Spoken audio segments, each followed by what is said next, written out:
Oke, assalamualaikum warahmatullahi wabarakatuh. Selamat datang dalam video pembelajaran sejarah Indonesia. Baik, perkenalkan nama saya Muhammad Arif Ilham dengan NIM 22046114 untuk memenuhi tugas mata kuliah Media dan Multimedia Pembelajaran Sejarah. Kali ini kita akan membahas satu bab penting yang akan mengubah wajah Nusantara selamanya, yaitu kedatangan Islam ke Kepulauan Nusantara. Pernah nggak kalian bertanya-tanya bagaimana Islam bisa berkembang pesat di Nusantara yang dipisahkan oleh laut dan memiliki budaya yang begitu beragam, di mana perjalanan agama yang penuh dengan kisah, perdagangan, kebudayaan, bahkan cinta damai ini akan kita ungkap bersama. Mari kita telusuri jejaknya. Sebelum kedatangan Islam ke Nusantara, kondisi Indonesia sudah sangat dipengaruhi oleh posisinya sebagai wilayah kepulauan yang strategis yang terletak di jalur perdagangan daratan Asia, terutama antara Cina dan India. Posisi geografis ini menjadikan Indonesia sebagai titik sentral bagi pergerakan perdagangan Asia Tenggara. Menariknya, banyak negara yang tertarik untuk terlibat dalam hubungan ekonomi dan politik di bumi Nusantara. Sebagai wilayah agraris yang kaya akan hasil bumi seperti rempah, Nusantara menjadi pusat perhatian dunia internasional. Interaksi inilah antara pedagang tidak hanya membawa barang tapi juga memunculkan berbagai kepentingan termasuk dalam penyebaran dakwah.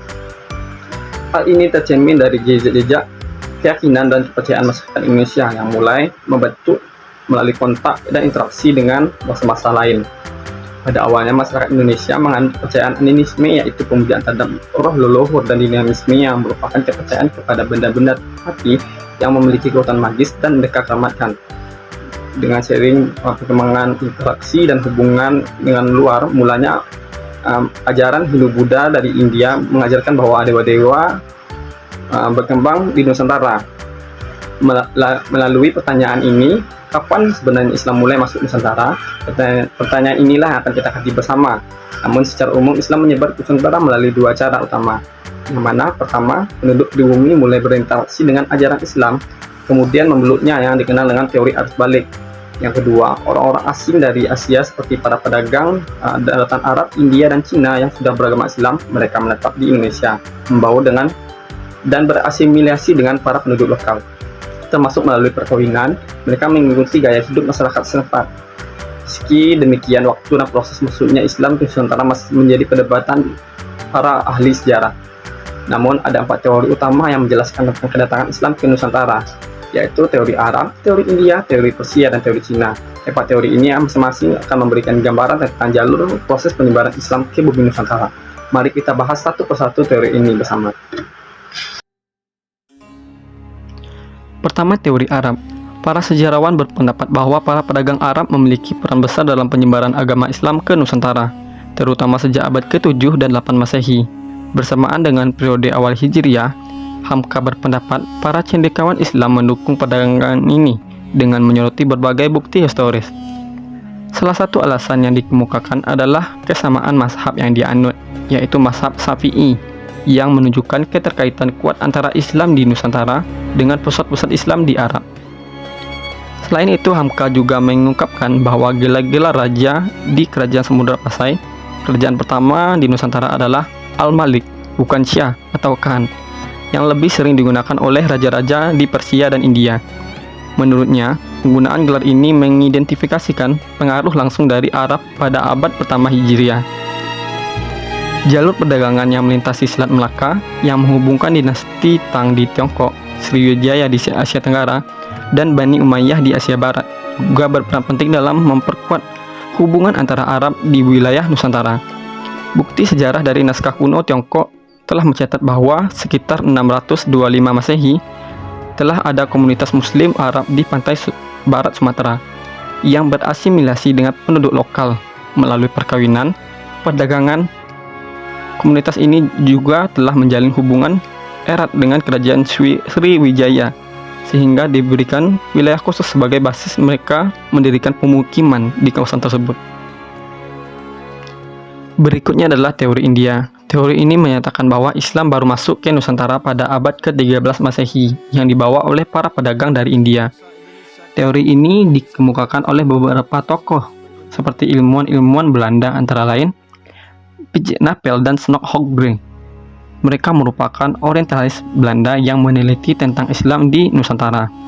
Mereka menyatakan bahwa agama Islam baru masuk ke Nusantara pada abad ke-13 Masehi, yang dibawa oleh para pedagang Gujarat India. Sementara mereka mengaitkan asal mula Islam di Indonesia dengan daerah Gujarat dan Malabar. Menurutnya, orang-orang Arab bermazhab Syafi'i yang bermigrasi dan menetap di wilayah Indialah yang membawa Islam ke Nusantara.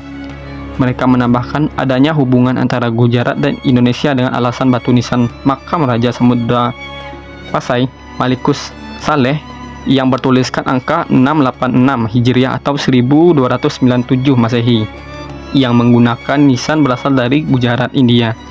Selain itu, batu nisan makam Maulana Malik Ibrahim di Gresik, Jawa Timur juga memiliki persamaan dengan batu nisan Gujarat di India. Berikutnya, teori Persia. Teori ini dikemukakan oleh Hussein di Jajaningrat. Teori ini berpendapat bahwa Islam masuk ke Nusantara pada abad ke-13 Masehi, tepatnya di wilayah Sumatera, dengan pusat di Samudra Pasai. Teori Persia lebih menitik beratkan pada adanya hubungan antara kemiripan kebudayaan masyarakat Islam di Indonesia dengan Persia. Beberapa bukti kemiripan tersebut adalah peringatan 10 Muharram atau Asyura yang mengenang wafatnya Husain, cucu Nabi Muhammad SAW, yang sangat dihormati oleh kaum Syiah di Persia. Sementara di Sumatera Barat, peringatan ini dikenal dengan upacara Keranda Tabut. Sementara di Pulau Jawa ditandai dengan tradisi pembuatan bubur suro. Selain itu, terdapat kesamaan antara ajaran Sufisme yang dianut oleh Syekh Siti Janar dengan aspek ajaran dari Persia, serta penggunaan istilah bahasa Persia dalam sistem pengajaran huruf Arab untuk menandai bunyi harakat. Yang terakhir adalah teori Cina. Teori ini menyatakan bahwa Islam diperkenalkan di Indonesia melalui perantau Cina yang sudah berhubungan erat dengan masyarakat Nusantara jauh sebelum kedatangan agama Islam. Pada masa Hindu-Buddha, etnis Cina telah berbaur dengan penduduk lokal, khususnya melalui jalur perdagangan. Islam sendiri sudah dikenal di Cina sejak abad ke-7 Masehi, sehingga adanya pandangan bahwa Islam lebih dulu berkembang di Cina sebelum menyebar ke wilayah Nusantara. Sumanto Al-Qurtubi dalam bukunya menyebutkan bahwa adanya masa dinasti Tang, khususnya di Kanton dan pesisir selatan Cina, sudah terdapat pemukiman-pemukiman Muslim.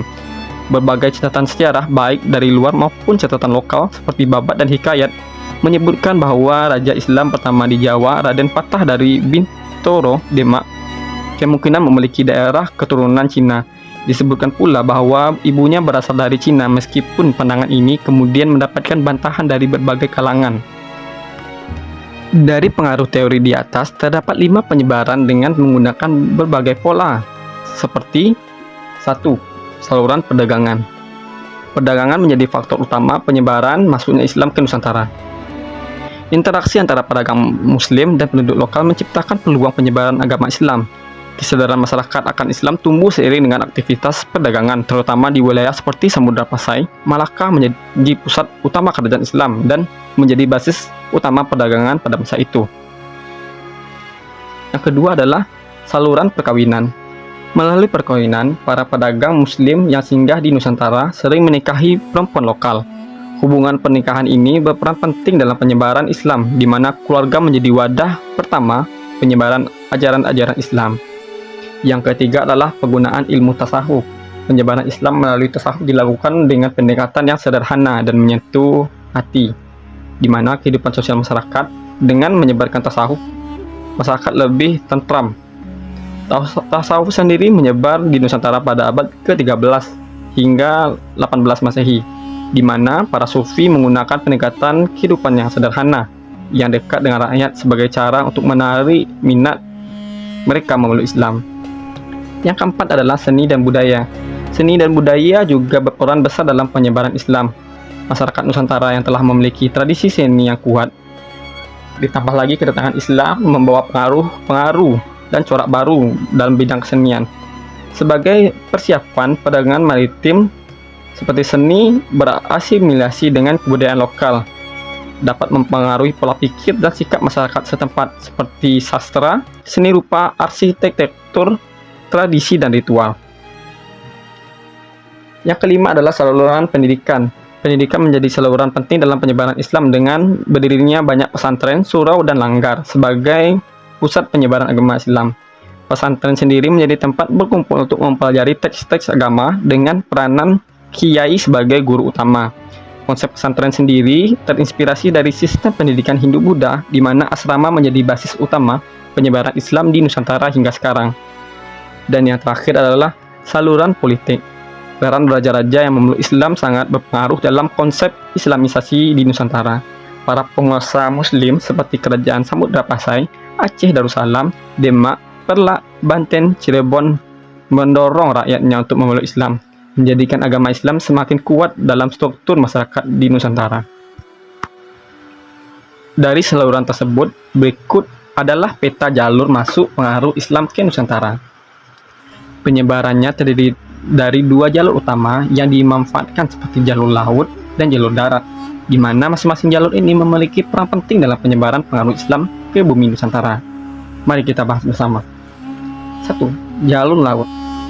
Jalur laut adalah jalur utama masuknya Islam ke Nusantara, di mana para pedagang Muslim seperti para pedagang Arab, Persia, Gujarat, India, Cina menyebarkan Islam melalui kegiatan perdagangan. Kota pelabuhan seperti Malaka, Aceh, dan Makassar menjadi pusat perdagangan dan sekaligus sebagai pusat penyebaran agama Islam. Selanjutnya, hubungan antar bangsa. Sejak abad ke-7, Nusantara telah menjadi tempat persinggahan dan perdagangan antara Timur Tengah, India, dan Asia Tenggara. Islam datang bersamaan dengan barang dagangan, dan para pedagang Muslim menjadi duta agama yang memperkenalkan Islam kepada penduduk setempat.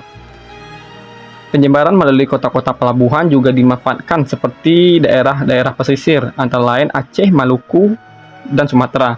Para pedagang dan ulama yang datang di pelabuhan-pelabuhan ini menyebarkan ajaran Islam kepada masyarakat pesisir, kemudian menyebar ke daerah pedalaman.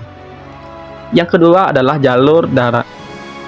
Penyebaran melalui jalur darat dapat dilihat melalui India dan Persia. Jalur darat menghubungkan antara Nusantara dengan wilayah Islam di India dan Persia. Para ulama berkeliling untuk menyebarkan ajaran Islam, baik dalam konteks pendidikan maupun dakwah. Mereka menggunakan jalur darat ini untuk menjangkau berbagai wilayah di Nusantara. Berbagai wilayah seperti Jawa, ulama menyebarkan Islam melalui jalur darat. Mereka berperan penting dalam penyebaran Islam. Mereka tidak hanya datang melalui jalur laut, tapi juga berjalan melalui jalur darat dan menyebarkan agama Islam dan juga pendidikan Islam kepada masyarakat pedalaman. Kerajaan-kerajaan Islam di Nusantara seperti Kesultanan Malaka, Kesultanan Demak, Kesultanan Aceh juga menjadi pusat penyebaran Islam melalui jalur darat. Kerajaan ini memainkan peran penting dalam penyebaran agama Islam di Nusantara. Setelah Islam masuk ke Nusantara, Islam mulai berkembang pesat dan tidak lepas dari peranan tokoh penting, salah satunya Sultan Malekus Saleh. Kesultanan Samudra Pasai adalah kesultanan pertama di Nusantara yang berdiri di pesisir timur utara Pulau Sumatera. Wilayah yang kini berada di Lohok, Suwemawe, Aceh, sejarah mencatat bahwa kerajaan Pasai dibentuk sekitar abad ke-13 oleh seorang pemimpin bernama Merah Silu, tepatnya pada tahun 1267, di tengah redupnya pengaruh kerajaan Sriwijaya di Sumatera kala itu. Nama Samudra Pasai berasal dari gabungan nama 2 kota, yaitu Samudra dan Pasai. Pada awalnya, Samudra Pasai bukanlah kerajaan Islam, hingga suatu hari seorang ulama dari Mekah bernama Syekh Ismail tiba di sana. Dalam perjalanan ke timur, Syekh Ismail singgah di India, tepatnya saat ia bertemu dengan bekas penguasa yang telah memilih hidup sebagai ulama. Keduanya kemudian melanjutkan perjalanan hingga tiba di pelabuhan Samudra Pasai. Melalui pertemuan dengan Syekh Ismail inilah Merah Silu akhirnya memeluk Islam dan mendapatkan gelar Sultan Malik Al-Saleh yang kita kenal saat ini. Selain dikenal sebagai pendiri dan raja pertama Kesultanan Samudra Pasai, Sultan Malik As-Saleh juga menjadi salah satu tokoh utama dalam penyebaran agama Islam di Nusantara dan Asia Tenggara pada abad ke-13 Masehi. Berkat pengaruh dan kekuasaan yang dimilikinya, Islam berkembang pesat di wilayah Nusantara dan menyebar hingga ke berbagai negeri di Asia Tenggara. Menurut Marco Polo, Malik Al-Saleh adalah seorang raja yang berwibawa, kaya dan memiliki kekuasaan yang besar. Ia menikahi putri Raja Perlak dan dikaruniai 2 orang anak. Dalam masa pemerintahannya, Sultan Malik Al-Saleh menerima kunjungan Marco Polo karena Kesultanan Samudra Pasai pada saat itu memiliki peran penting dalam penyebaran Islam di Nusantara dan juga perlu hubungan dengan negara luar, di mana kerajaan ini lebih aktif mengirim para ulama dan mubalik untuk berdakwah, termasuk ke Pulau Jawa. Sebaliknya, banyak para ulama Jawa yang datang ke Pasai mendalami ilmu agama. Salah satunya adalah Syekh Yusuf, seorang sufi di Makassar yang nantinya akan menyebarkan Islam hingga ke Afrika Selatan. Hubungan antara Samudra Pasai dengan perkembangan Islam di Pulau Jawa juga tampak dari peran Wali Songo. Konon katanya Sunan Kalijaga adalah menantu Maulana Ishak, seorang tokoh dari Samudra Pasai. Sementara Sunan Gunung Jati menyebarkan Islam di wilayah Cirebon dan Banten, juga berasal dari Pasai. Dalam menjalankan pemerintahannya, Kesultanan Samudra Pasai berpegang teguh pada ajaran Islam dengan sistem pemerintahan teokratis dan menjadikan agama Islam sebagai dasar utama. Karena itu, kehidupan masyarakat Pasai sangat kental dengan nuansa Islami dalam budaya maupun adat mereka. Hingga Kerajaan Samudra Pasai mencapai masa kejayaannya di bawah pemerintahan Sultan Mahmud Malik Al-Tahir yang dikenal sebagai Sultan Malik Al-Tahir II antara tahun 1326 hingga 1345 Masehi. Pada masa ini, kerajaan ini berkembang pesat menjadi pusat perdagangan internasional, terutama Campa, India, Tiongkok, Majapahit, Malaka. Berdasarkan catatan Marco Polo, Sultan Malik Al-Saleh bahkan sangat menghormati Kublai Khan, seorang penguasa Mongol di Tiongkok kala itu. Dan yang terakhir adalah nilai-nilai penting dari kedatangan Islam ke Nusantara. Nilai-nilai penting salah satunya adalah nilai toleransi dan keberagaman. Hal ini dapat menumbuhkan sikap menghormati antara berbagai agama dan keyakinan yang sudah ada di Nusantara. Ini menjadikan persatuan dan kesatuan atas dasar agama akan menumbuhkan ikatan persatuan antar bangsa dan meningkatkan toleransi antar umat beragama di Nusantara. Selanjutnya adalah nilai kearifan lokal. Setelah penyebaran Islam ke Nusantara, seperti Wali Songo, mereka menggabungkan ajaran Islam dengan kebudayaan lokal. Ini akan menunjukkan corak kebudayaan baru dengan warna dan ciri khas daerah masing-masing. Selanjutnya adalah persatuan dan kesatuan. Ini mencerminkan bagaimana ajaran Islam mendorong masyarakat untuk bersatu demi mencapai tujuan bersama. Terlepas dari perbedaan suku, agama maupun budaya, ini juga menjadi faktor pendukung dari tumbuhnya persatuan antar bangsa dan menjauhkan segala bentuk perbedaan. Dan selanjutnya adalah keadilan Islam, juga mengajarkan keadilan yang lebih terlihat dari prinsip-prinsip dan memberikan hak serta kewajiban yang sama kepada semua individu tanpa adanya diskriminasi. Ini akan membentuk struktur dan aturan baru di tengah masyarakat tanpa harus membeda-bedakan bentuk dan warna kulit. Dan terakhir adalah pendidikan dan moralitas. Melalui madrasah, pesantren, ajaran Islam tidak hanya disebarkan tetapi juga dipraktikkan dalam kehidupan sehari-hari. Ini akan membentuk watak dan karakter bangsa sesuai dengan prinsip dan ajaran Islam yang berlaku.